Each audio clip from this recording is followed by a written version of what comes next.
a historic amendment came and went by, and no one batted an eye. It was for some people some hullabaloo for a few weeks, but no one realized that how well planned and executed the move was.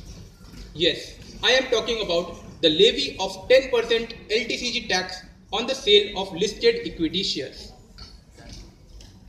What it is about, many of you might have not known about it.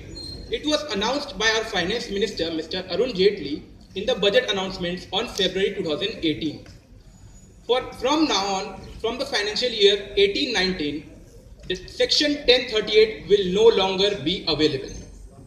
Now, a tax of 10% will be levied on the transfer of listed equity, but any gains that you have accrued up to 31st January 2018, they will continue to remain exempt. Also, since the budget announcements are applicable from April 2018, so any shares sold up to 31st March will also continue to remain exempt. What is the speciality about this is that there is an exemption of rupees 1 lakh per financial year. This means if you have a gain of rupees 80,000 in some financial year from long-term capital gains on sale of listed equity, then it will totally be exempt. So this is what happened. Now, what was the rationale behind it? Earlier in 2004 and 5, the exemption was brought in. The exemption was not from the start. The exemption was brought in by Yashwant Singh, our then finance minister, and it was continued by P. Chidambaram. Why? To give a boost to the investment in the stock market. But what is the situation today? We have ample of investment. FIIs are flooding our markets. So we have a mature stock market as of now, and the government wants to earn more revenue from other areas and widen the tax base. So this was the rationale behind bringing out this 10% LTCG tax. Now my topic is, what is the impact on the economy? I will not say simply that it is positive or negative. We have to analyze various factors that are involved in an economy, various people, how they will be affected, and then we will decide what is the overall impact. So impact on economy will be impact on various factors affecting the economy. First of all, the stock market. It is one of the most important factors. What happened was, before the budget, the stock market witnessed the lowest volatility in decades because people were well prepared for the announcements. Even the LTCG tax was well estimated.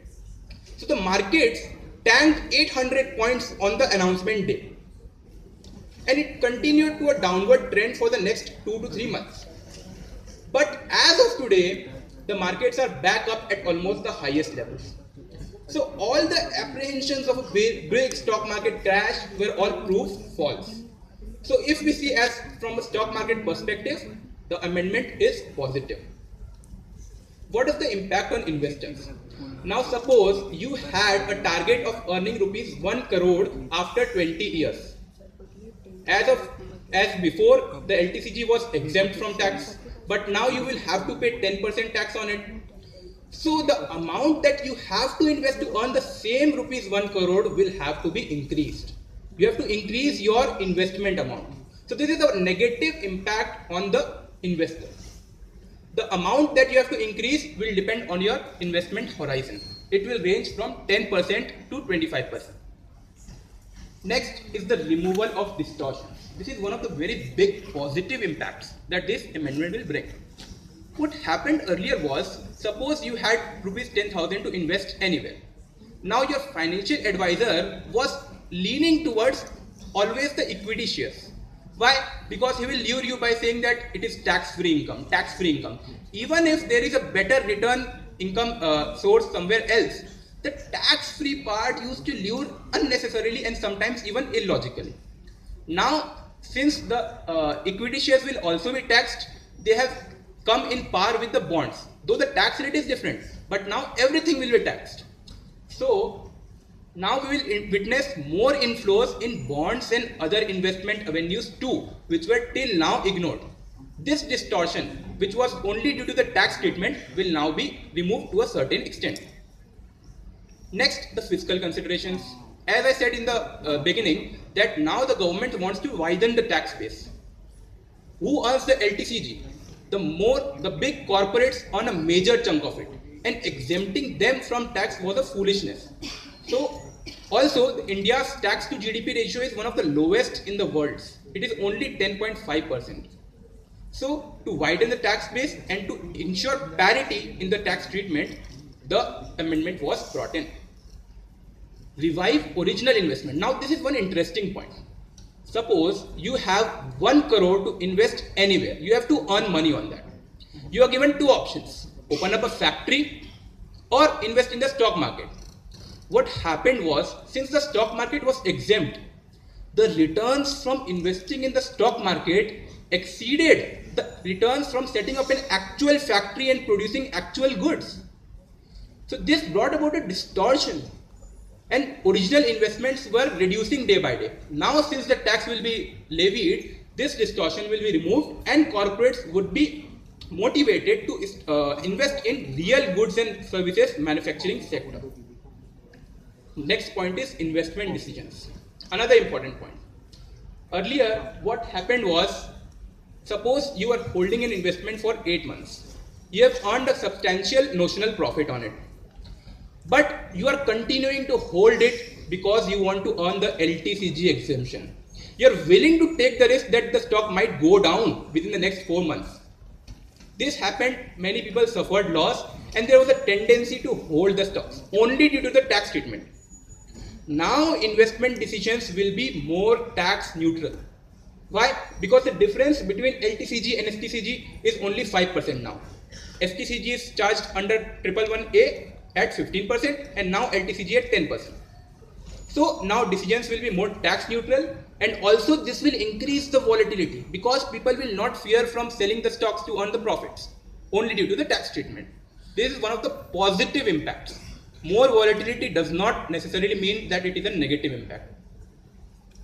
Curbing of malpractices. Penny stock scams. Who doesn't know about it? Calcutta companies.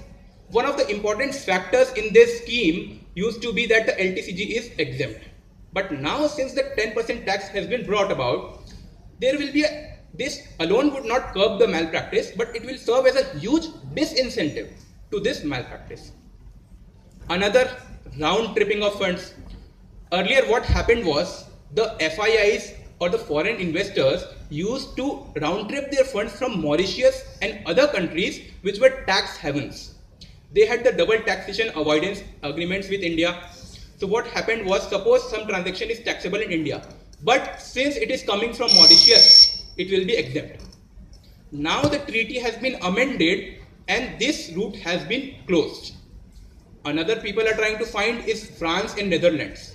But since the GAAR provisions are coming in, the general anti-avoidance rules, they will also serve as a blockage in any kind of new round tripping that people will try to do. So these two malpractices are also to a certain extent curbed by this 10% tax. Let's sum it up. All in all, investors have to invest more amount of money, and decisions will become more tax neutral, malpractices will be curbed, and penny stock scams and other scams will be detrimental.